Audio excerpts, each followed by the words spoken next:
with Ranee Lee and Taurey Butler for before the premiere, in a couple of days of Mahalia Jackson, the musical. Can you tell us a little bit more about the musical, just shortly in a few words, before we start? It's a story that's wrapped up beautifully with music of a gospel time when Mahalia Jackson was queen, and it still is, of gospel. And I think it'll be uplifting.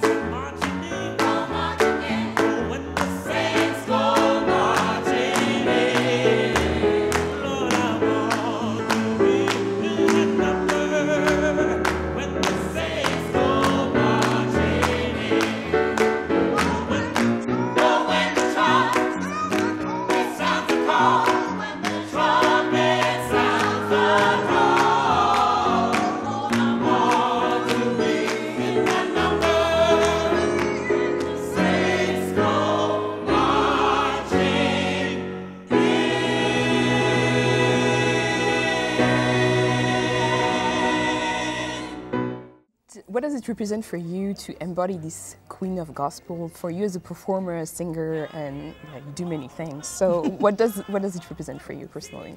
Well, it gives me the opportunity to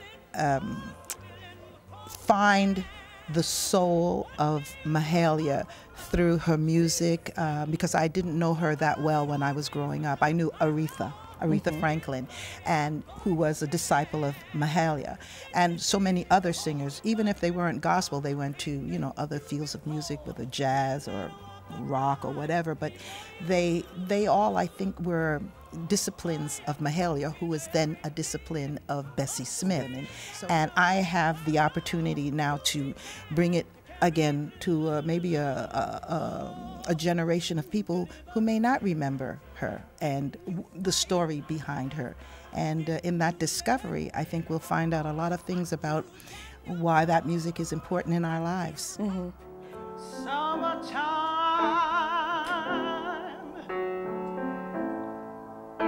and the living is easy.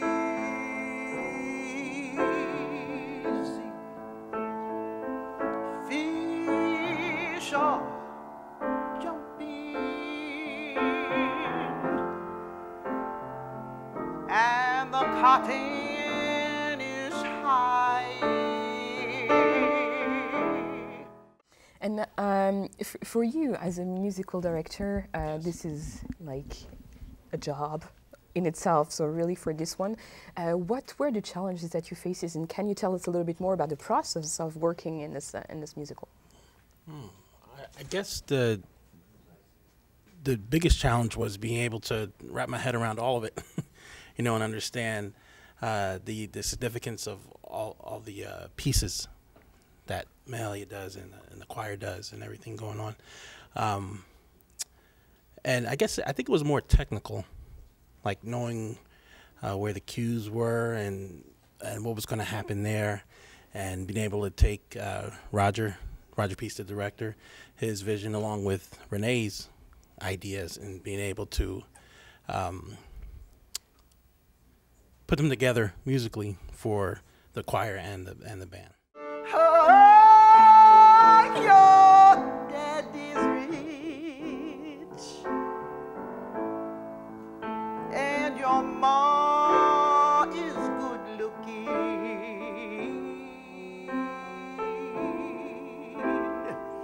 So hush, little baby,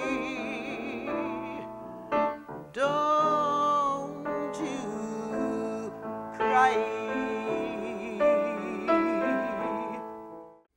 And would you say both, I mean, you're very far away in your career, but would you say both that it brings you further personally and musically just to work on this particular musical right now?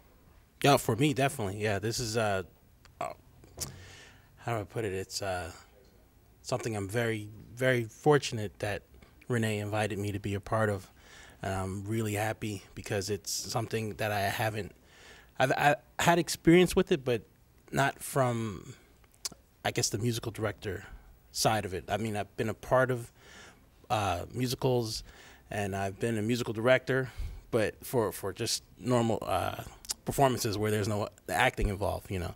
But to put the two together, it's a difficult process, a long process, but a very rewarding process. And what about you? I think we're creatures of continuation. I think we're always learning, evolving, stretching, challenging, being challenged.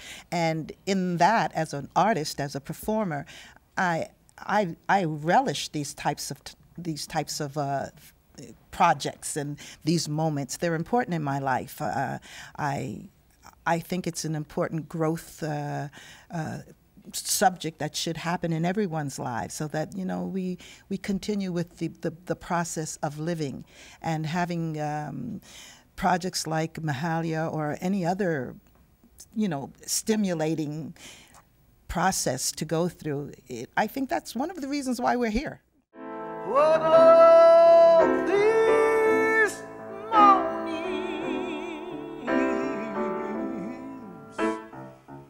you gonna rise up singing,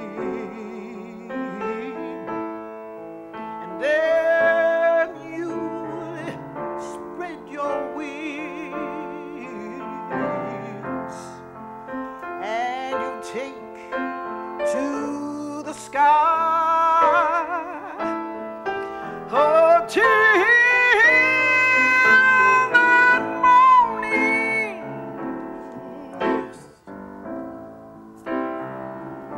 there ain't nothing that can harm you with your daddy and your mommy standing by.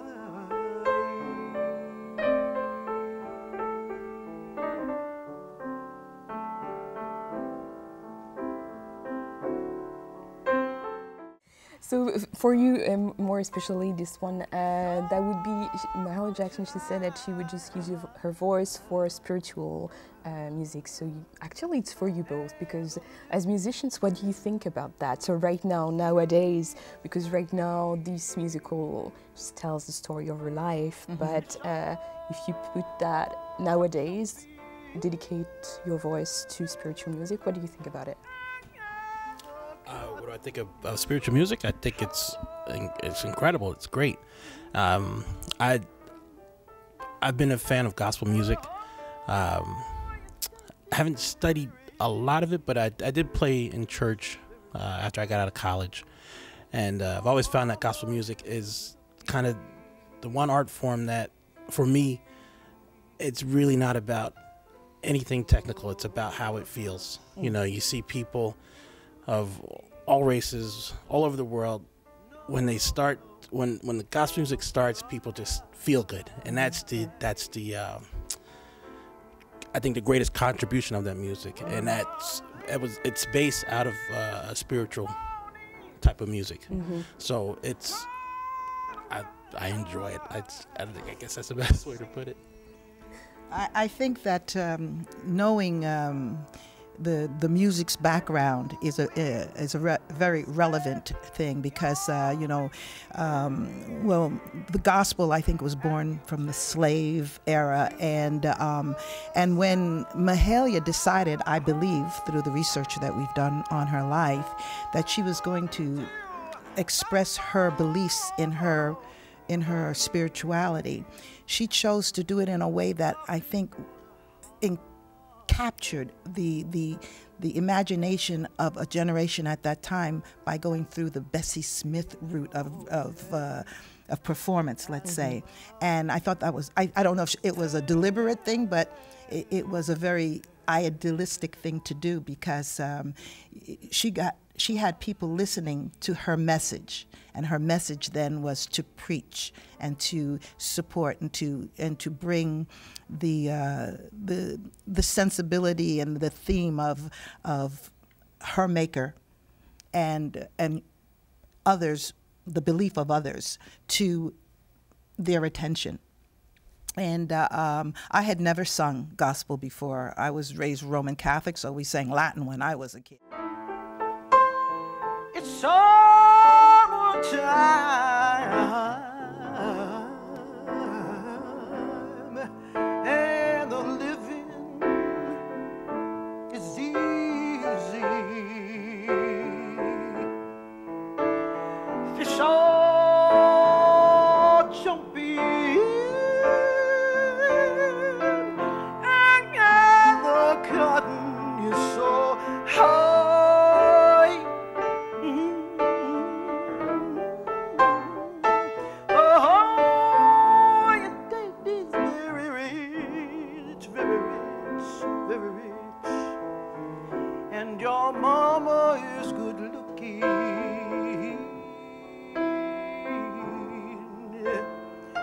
So hush, little baby, no, no, don't cry.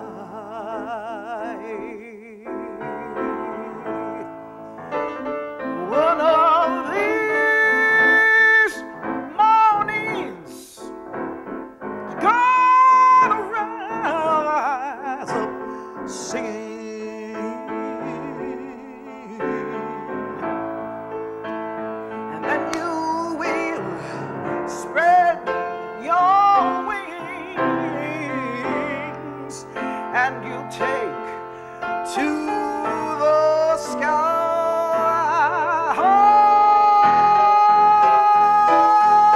Until that morning, nothing gonna harm you.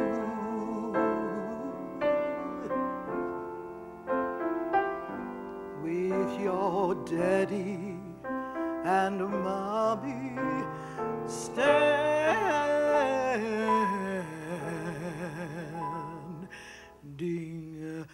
by.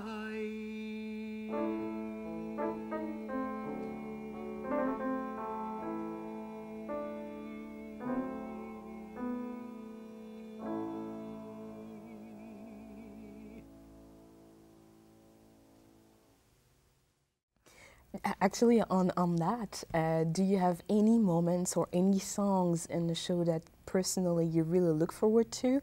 And if it's the case, why? I mean, we don't know the whole show right now, Right. but still, so for you personally, so are there these moments? Well, it changes for me. You know, we haven't had a lot of rehearsals yet with the choir, but in my own rehearsals, in my own finding the material, it'll change. Sometimes it's one tune, and then when I'm singing it with Taurey, or when we're rehearsing it with the choir, then it's another tune. And but really, all of it has they're all so different from one another, and all of it has a different sort of feel and a different message. And I mean, it you know, becomes the same after a while. But I think every night doing these tunes, doing these songs, singing these prayers will reflect happily not only on us, but I think the congregation. Fred would borrow the phonographs from Billy next door. See, he had a player, but couldn't afford the phonographs. He'd borrow Bessie Smith, Ma Rainey, Mamie Smith, Ida Cox. My favorite is still Bessie. I didn't care what else he got there, long as he got her. And we'd play her records enough to wear them all out, because she was my favorite. I loved the way she seemed to dig right down into herself. I never heard nothing so beautiful as when she sung Summertime. Play it again for me, I asked Fred. I told him that I knew one day that evening sun was going to shine on me. I could feel it in my bones. The Lord was telling me that someplace up north like Kansas or Chicago or one of them far-off places I heard people talking about all the time is the place I should be. Fred said we could go to Kansas City together, or we could get ourselves to Chicago. I could sing, and he'd be my manager, and we could tour, just like Ma Rainey. Oh, how we laughed about that, because we both knew Aunt Duke wasn't about to let me leave. See, he was a boy, and it was different for him. All Aunt Duke let me do was to sing in church. And you know what? I think at that time, maybe that's all I wanted to do.